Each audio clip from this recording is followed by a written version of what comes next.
प्यारे भैया बहनों, आज हम लाइनक्स ऑपरेटिंग सिस्टम के एक VI टेक्स्ट एडिटर के बारे में अध्ययन करेंगे। लाइनक्स हमें विभिन्न प्रकार के एडिटर्स उपलब्ध कराता है, जैसे ED, EX, VI, XVI, NVI आदि। इनका प्रयोग डाटा फाइलों, प्रोग्राम फाइलों, टेक्स्ट फाइलों आदि फाइलों को बनाने व उनमें परिवर्तन करने के लिए किया जाता है।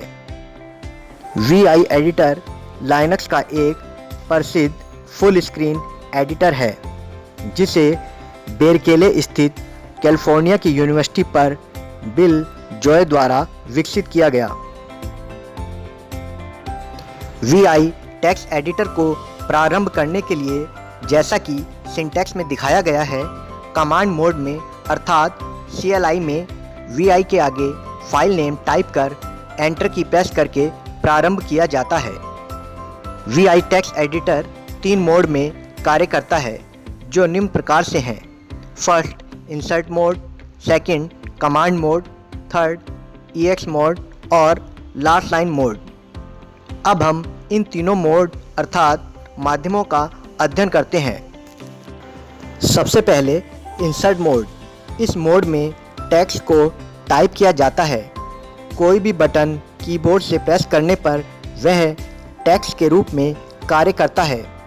कमांड मोड से इस इंसर्ट मोड में प्रवेश करने के लिए स्मॉल और कैपिटल लेटर्स AIORS में से कोई भी बटन प्रेस कर सकते हैं। दूसरा मोड कमांड मोड है। यह VI टेक्स्ट एडिटर का डिफ़ॉल्ट मोड है, जो VI एडिटर के ओपन होने पर स्वतः ही खुल जाता है। VI एडिटर के सभी कमांड्स अर्थात निर्देश इस मोड में प्रयोग किए जाते हैं, जैसे कर्सर कमांड्स, टेक्स्ट कमांड्स आदि। इस कमांड मोड में इंसर्ट मोड से प्रवेश करने के लिए कीबोर्ड से ESC की प्रेस करते हैं और EX मोड से इस मोड में प्रवेश करने के लिए एंटर की प्रेस करते हैं।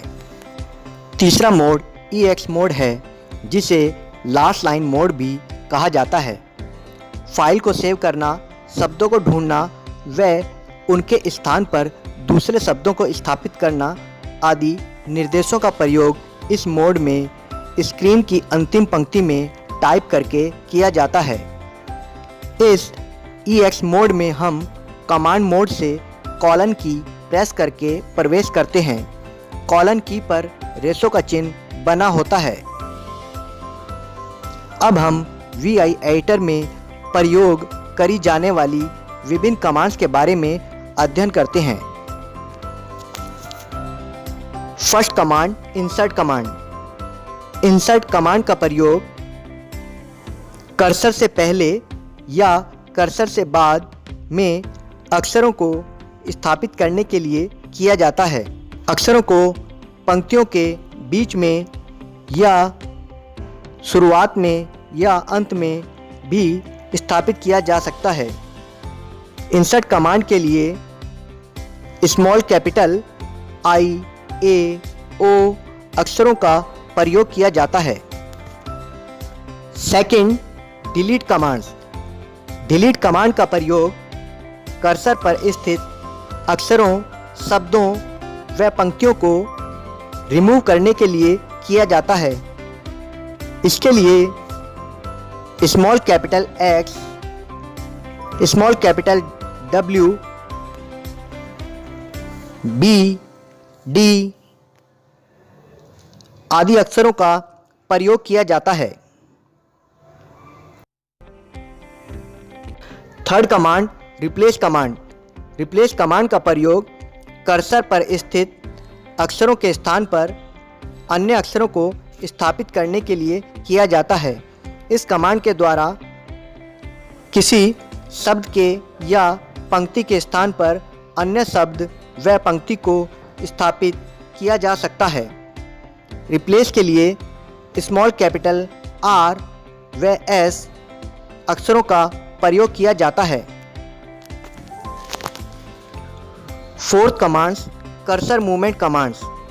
इन कमांड का प्रयोग कर्सर को टाइप किए गए विषय पर या मैटर पर दाएं बाएं ऊपर नीचे मूव करने के लिए किया जाता है। कर्सर मूवमेंट के लिए स्मॉल कैपिटल के, जे, डब्ल्यू, बी, ई आदि अक्षरों का प्रयोग किया जाता है। Fifth commands forward screen command. इस कमांड का प्रयोग टेक्स्ट एडिटर की स्क्रीन को अप डाउन मूव करने के लिए किया जाता है। ये commands page up page down के रूप में कार्य करती हैं। इस कमांड के लिए विभिन्न विकल्पों का प्रयोग किया जाता है, जैसा कि चित्र में दिखाई पड़ रहा है।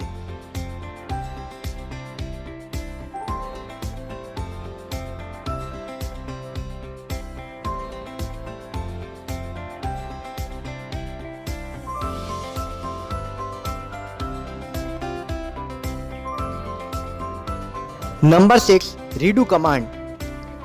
इस कमांड का प्रयोग अनडू कमांड द्वारा कैंसिल किए गए किसी भी कार्य को पुनः करने के लिए किया जाता है। सेवेंथ कमांड अनडू कमांड है। इस कमांड के द्वारा किसी भी कार्य को कैंसिल किया जाता है। इस प्रकार हमने VI टेक्स्ट एडिटर की विभिन्न कमांड्स के बारे में अध्ययन किया।